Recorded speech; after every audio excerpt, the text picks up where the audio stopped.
Capítulo 8. Estirando las alas.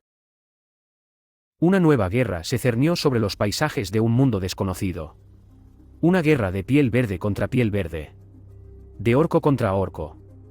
Cada clan, cada grupo de guerra y caudillo militar era incapaz de acabar con la furia de Canaan y sus ejércitos.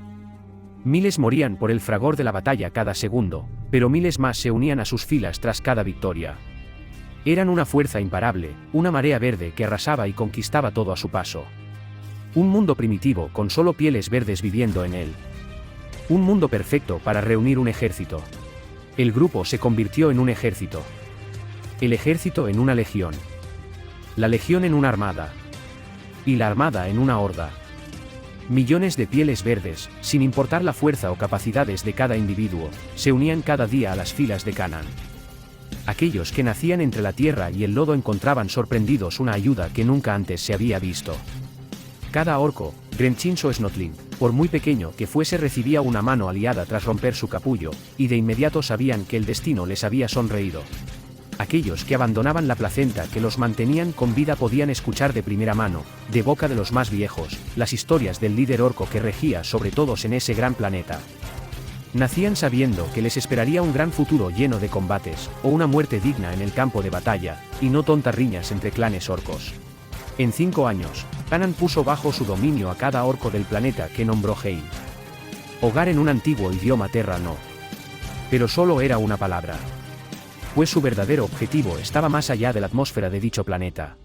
Si hay una verdad absoluta, era que la inventiva e inteligencia orca estaba siempre a la par de sus números. Canaan había escuchado esto antes de los registros imperiales, pero nunca nada le había parecido tan absurdo. Pero ahora, era prueba viviente de ello. Frente a su humilde morada, se alzaban cientos de hangares tan grandes como montañas, y dentro de ellos, naves estelares tan grandes como las del Imperio se hacían y deshacían a pedazos. ¿Cómo? Canaan no era capaz de entenderlo del todo. ¿Cómo esos tontos orcos que lucharon a su lado como fieras rabiosas carentes de raciocinio ahora eran capaces de fabricar tales maravillas de la ingeniería? ¿Acaso siempre fueron capaces de hacer algo así? De ser el caso, el ex marine comenzó a mirar a sus seguidores de piel verde con mayor respeto. Pero no había tiempo que perder. No había necesidad de construir palacios o monumentos por su victoria. No había necesidad de hacer cosas tan absurdas. En todos estos años nunca perdió su meta. Aún podía ver con ojos coléricos una estrella brillar más que otras en el panorama nocturno. Terra lo llamaba, y la imagen del emperador cadáver hacía que su sangre hirviera cada vez que el recuerdo que Slanesh implantó en su conciencia venía a su mente. Aún así, no podía evitar sentir un poco de admiración por esa raza tan primitiva que le gustaba mirar desde la cima de la torre de vigilancia más alta del campamento principal. Campamento que era 20 veces más grande que la ciudad de New York, y su población, en vez de simples humanos, era de puros pieles verdes listos para la batalla. La galaxia no lo sabía aún, pero cerca del borde este, allá, en una estrella desconocida, se estaba formando la armada orca más poderosa que la galaxia había conocido. Más grande incluso que aquella que protagonizó la Gran Guerra de Armagedón. Y todo, por la influencia de un solo individuo. Dale a un ser fuerza y dominará el medio en que vive, pero si le das inteligencia, este terraformará el mundo. Y Canaan era una mezcla peligrosa de ambas cosas. El orco de cabello blanco, conocido entre sus seguidores por Canaan el Indomable. Le decían Kahan debido a su problema de pronunciación, era una fortaleza inexpugnable de carne y huesos y a la vez una espada tan poderosa para partir la tierra en dos. O así lo contaban los trovadores en las tabernas donde los orcos pasaban el rato. Pero si un orco lo cree, es porque es verdad. A pesar de su aspecto orco, Canaan no dejaba de ser un engendro de un rey demonio, y para muchos no pasaba desapercibido. Algunos incluso se sorprendían al verlo, incapaces de entender la realidad. En sus mentes orcoides, Canaan era una bestia de 10 metros de alto, lleno de implantes metálicos, con armas y pinchos por todos lados, pero nada más alejado de la realidad. Canaan disfrutaba de andar con su pecho al descubierto, y sobre sus hombros simplemente descansaba un par de hombreras metálicas. No usaba casco, y sus cabelleras sedosas blancas eran víctimas de los caprichos del viento. A pesar de haber dirigido personalmente una guerra mundial de conquista, su cuerpo no mostraba marca alguna, pues él nunca conoció lo que era ser herido en el campo de batalla. Y eso era lo más sorprendente. Su modesta altura de 3 metros apenas resaltaba entre los otros orcos que lo seguían, haciendo que incluso algunos caudillos orcos que se unieron a él voluntariamente fueran hasta 2 metros más alto. Pero no te dejes engañar, pues nadie tenía el coraje de desafiarlo en combate, pues sabían que su muerte era segura. A su lado siempre iba aquel extraño squid albino, ahora de una impresionante altura de 2 metros, una montaña de músculos y dientes forjada en el fragor de la batalla. Bancour, como lo llamaban sus seguidores, era bien conocido por todos y respetado como la bestia de guerra más poderosa que haya pisado esa tierra. Aquellos que tuvieron la dicha de verla en la batalla, contaban con sumo detalles como la imparable criatura rompía las defensas enemigas, y Kanan siempre cabalgando sobre su lomo con una inolvidable pose napoleónica antes de reclamar su victoria.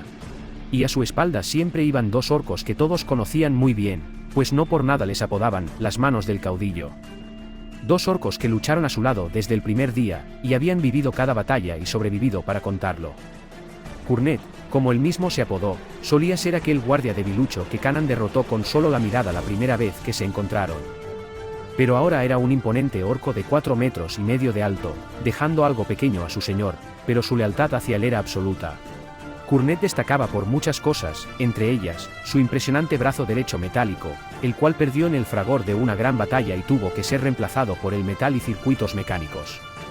Siempre portaba su pesada armadura, algo que nunca cambió desde que conoció a Kanan aquel día, y muy en el fondo pensaba que si mantenía el estilo y forma con la que su jefe lo derrotó, podría llegar a ser como él algún día.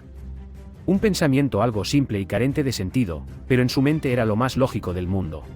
El otro orco a su lado no tenía nombre, nunca lo tuvo, pero cuando Kanan lo llamó Murray este lo aceptó con gusto. Y no era en vano, pues Kanan le tenía mucho aprecio por haber salvado la vida de Blanco en aquella ocasión. Pues sí, se trataba de más ni menos que de aquel matazanos con el rostro tapado por una tela, quien ahora era casi tan grande como su señor, y el segundo orco más respetado en el planeta, solo por detrás del caudillo. Y así, Kanan solía pasear por el campamento, demostrando a todos que estaba presente, y recordándoles que cuando las naves estuviesen listas, partirían hacia las estrellas buscando las peleas más grandes que pudiesen imaginar. Todos aclamaban su llegada, sin importar el lugar o la hora, dejaban de hacer lo que estuviesen haciendo para ver a su líder junto a los 2 grandes campeones y la bestia blanca. Y así admirar la grandeza y sabiduría de aquel que les prometería un futuro brillante, lleno de buenos combates y muertes dignas de ser recordadas. Curiosamente, el orco de pelo blanco, a pesar de estar al mando, no tuvo que hacer nada para administrar su creciente ejército de seguidores. De alguna forma que ni el propio Kanan se explicaba, los orcos formaron su propia sociedad, con leyes y economía bien estructuradas, usando sus propios dientes que nunca dejaban de crecer como moneda de cambio, y estableciendo estatus sociales dependiendo de la fuerza de cada orco. Simple y primitivo, pero funcionaba a la perfección. Y Kanan solo tuvo que rectificar una cosa en la actitud de los orcos, y lo más irónico, era que ni siquiera lo hizo intencionalmente. Era una tarde perfecta para una gran batalla. Todos los orcos mostraban lealtad al orco de pelo blanco, pero la guerra es parte de los orcos como el agua es parte de la humanidad. Sin ella simplemente morirían. Batallas, luchas en los coliseos, cacerías de bestias. Todo para encontrar un ápice de diversión mientras esperaban al momento de emprender el viaje para conquistar las estrellas. Kanan, curioso de lo que ocurría, llegó a lo que quedaba del campo de batalla. El grupo vencedor ya aclamaba su victoria, y cuando vieron llegar a su gran líder no podían sentirse más honorados por su presencia. Esperaban encontrar en el rostro de Kanan un rastro de felicidad, una pizca de satisfacción al ver tan buena pelea y tantas muertes. Sin embargo, todo lo que encontraron fue una mirada completamente neutral, carente de cualquier tipo de emoción. Como si estuviese completamente aburrido. El orco de pelo blanco caminó por el campo de batalla, y todos lo miraban tratando de entender qué estaba ocurriendo. Curnet y Murray sí parecían estar satisfechos, y en cambio, se lamentaban de no haber podido participar en tal matanza. Kanan llegó a un punto elevado, donde podía contemplar la devastación y las miles de muertes solo por diversión. Respiró profundamente, tomó el cráneo amputado de uno de los orcos, cuya sangre aún fluía hacia el suelo. Lo miró, lo analizó, y habló. Tanto desenfreno por algo de entretenimiento. Muerte digna sin lugar a dudas, pero muy carente de sentido. Pobre chico. Nunca podrá ver y experimentar el verdadero fragor de una batalla que realmente valga la pena.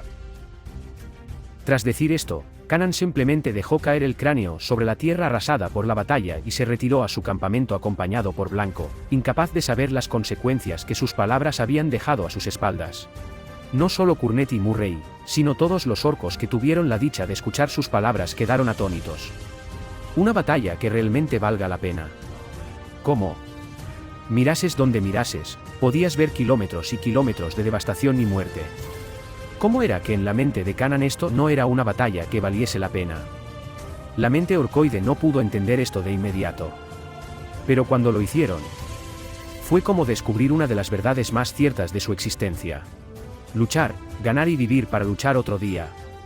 Puede que parezca lo más lógico del mundo, pero para un orco que solo piensa en luchar hasta morir fue una revelación sagrada.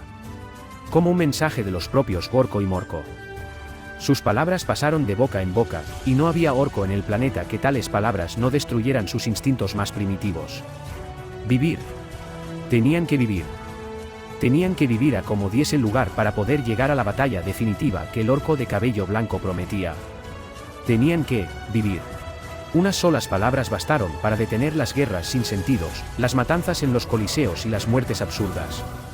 Sin que Kanan fuera consciente de ello, los orcos comenzaron a valorar más sus propias vidas, y en cambio, algo cambió en el ejército de millones que los seguían. Los pieles verdes se hacen más fuerte con cada batalla, eso era indiscutible. Pero, ¿qué pasa con 1 millar cuando luchan y no mueren? Pues sí. Las luchas continuaron. Eso era algo que no podía simplemente eliminarse de su ADN, pero en cambio, cada piel verde ponía sumo empeño en su propia supervivencia. Como consecuencia, el enorme ejército tuvo un buff de poder nunca antes visto. Ahora no solo los vencedores se hacían más fuertes. Aquellos que sentían el amargor de la derrota y sobrevivían para luchar otro día también podían experimentar su propio aumento de fuerza. Su mente se hizo más fuerte, su convicción más férrea, y sus ganas por aferrarse a la vida con tal de experimentar la próxima batalla era ley entre todos. Como consecuencia, el orco promedio duplicó su fuerza, alcanzando un poder de combate muy elevado, aunque aún muy por debajo que los orcos de las grandes guerras de la bestia. Pero fueron sin lugar a dudas, y lo más impresionante de estas fuerzas, los Grenchins y los pequeños Snotlin. De hecho, era imposible simplemente pensar que eran Grenchins, pues a ojos de los ignorantes estos parecían simplemente orcos más pequeños, con una masa muscular poco menor y un promedio de 1,80 m de alto. Y los Snotlin bien podían compararse con fuerzas del Astra Militarum, con la masa muscular de los humanos bien entrenados y una altura promedio de 1,60 m. Pero por fin llegó el día. Después de 5 largos años de espera y transformaciones que bien podían catalogarse como una evolución, las naves de asalto estaban listas para desprenderse de los suelos y salir a conquistar las estrellas. Más del 90% de la población del planeta se unió al asalto, salvo aquellos que decidieron quedarse por propia voluntad. 24 naves del tamaño de países pequeños se alzaron quemando la Tierra bajo sus motores, abandonando la atmósfera de Heim y adentrándose en las oscuras mareas espaciales. Una de las naves estalló incluso antes de salir de la atmósfera. Pero más que preocupación, esto causó gracias a los chicos. Y así estaba listo. Ahora al mando de una pequeña flotilla de naves que funcionaban por acto de voluntad, literalmente, Kanan comenzó su viaje por las estrellas acompañados por miles, sino cientos de miles de orcos a la espera de una buena pelea. No sabía en qué rincón de la galaxia se encontraba, pero sabía que ir hacia adelante era su mejor destino.